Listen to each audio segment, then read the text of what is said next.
I can't really see you, but you may be seated. The charge today is philanthropy has not lived up to its mission to advance the common good. Now, we'll first hear from the prosecution for opening statements. Mr. LaMarche, you may begin. Thank you, Judge. Counterintuitive as it is to speak to 1,000 people with my back to them, let me start. I got a pretty good idea of how irate was Steve Gunderson, our council president, when he called me up a few months ago. He said a big spot lined up for me at the council's annual meeting in Philadelphia. Happy to help in any way I can, Steve, I told him, secretly thinking I'd been selected for the Distinguished Grantmaker Award and beginning to jot mental notes for my acceptance speech. That's when Steve told me he wanted me to take the role of a prosecutor trying to convict philanthropy and take away its tax exemption for a jury of 1,000 of the leading foundation staff and board members, no less. Steve, did I do something to piss you off, I asked?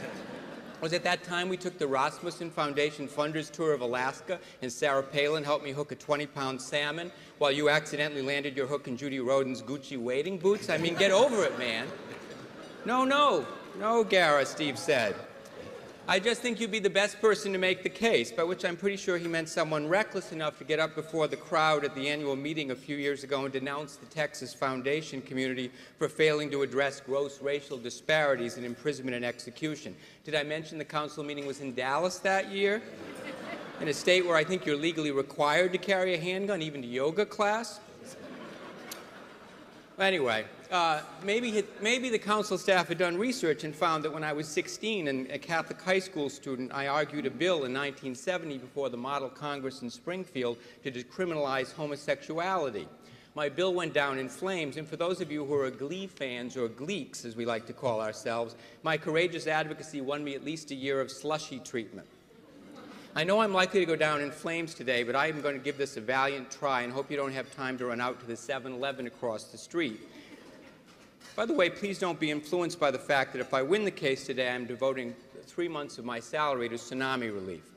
So, ladies and gentlemen of the jury, I'm going to argue to you today that philanthropy is a privilege, not a right. And the favored tax status it enjoys in the United States makes sense only when it serves an unalloyed public good and only when it does so with integrity, transparency, fairness, inclusion, and effectiveness. Philanthropy is a noble calling and has accomplished many good things for society in the last 100 years. I'm sure that my good friend, the Distinguished Counsel for the Defense, Ralph Smith, will make a strong case in that regard, so I will just stipulate that for the record. But the standard in the case before you is not whether many good things are accomplished by philanthropy, but whether the money excluded from taxation philanthropy is justified.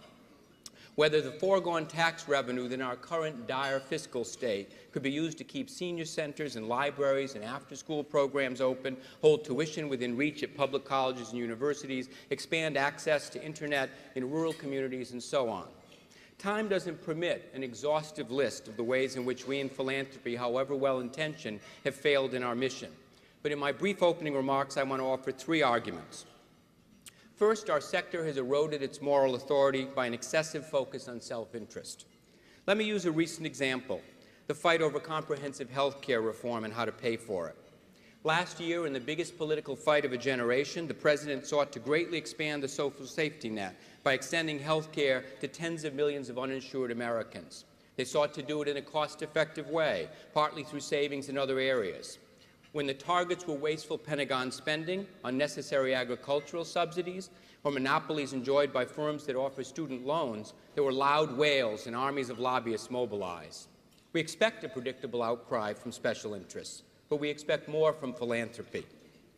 The President sought to pay for his health care plan in part by capping the charitable deduction to where it was under Ronald Reagan, who was not a big fan of taxes. The Council on Foundations, then chaired by Counsel for the Defense Ralph Smith, j'accuse, sir, opposed the charge. Independent sector was more measured, asserting that it would reduce charitable giving while acknowledging that charities sagging under the weight of health care costs would benefit. The evidence about impact on charitable giving is mixed. The Council on Philanthropy at Indiana University asserted that the tax changes by themselves would have little direct negative impact, and I agree. Although to listen to big philanthropy, you could be forgiven for thinking otherwise. The precise level of the charitable deduction, like the fact of the deduction itself, did not come down on tablets from Mount Sinai. It is a choice that a democratic society makes, weighing competing interests and values. One of these is donor independence and philanthropic pluralism. These are not fleeting values, but neither is the responsibility of citizens in a democracy acting together through government to strengthen social protections.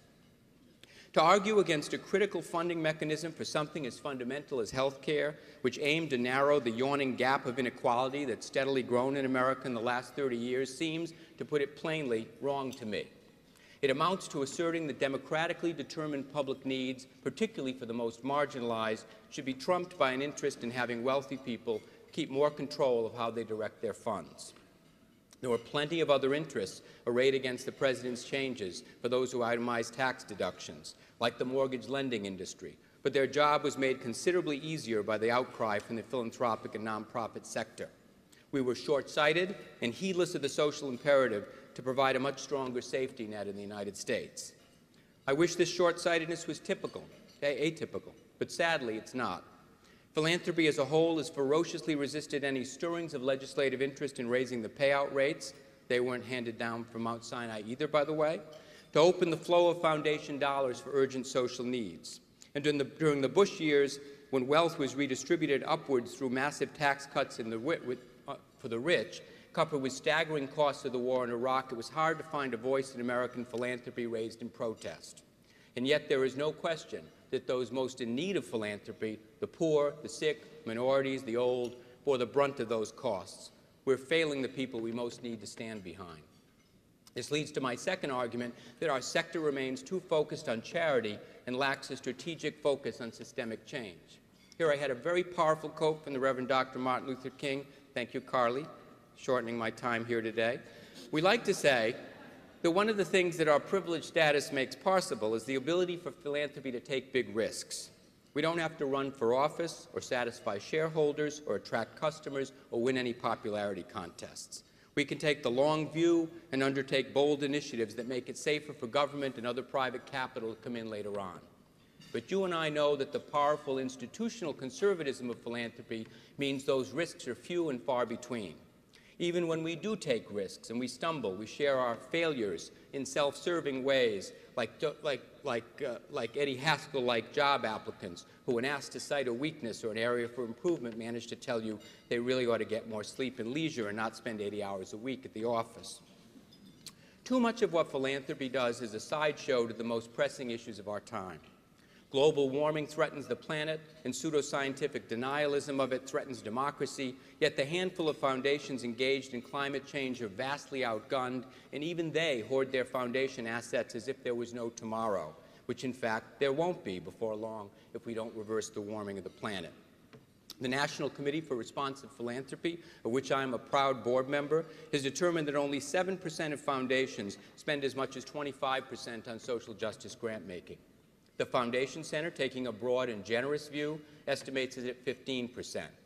That leaves the vast bulk of American philanthropy focused on safer things that do little to affect the titanic issues of inequality, poverty, human rights, and environmental degradation.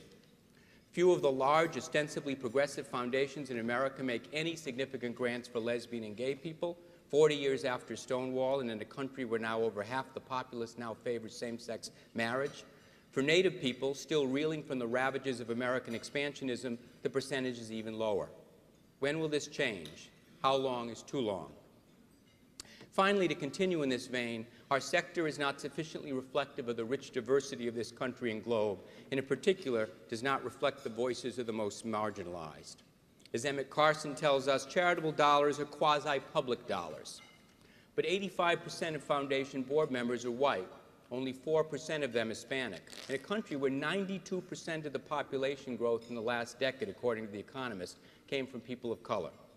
Nearly 3/4 of foundations have no written policy on diversity, and fewer than 10% of board members are under 40, despite the rich vein of talent, over 200 people who came to Philadelphia early for the EPIC conference this weekend.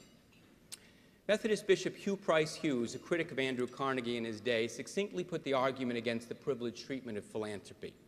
Millionaires at one end of the scale involve paupers at the other end, and even so excellent a man as Mr. Carnegie is too dear at that price. Almost 100 years later, can we say any better of ourselves? Thank you. Thank you, Mr. LaMarche.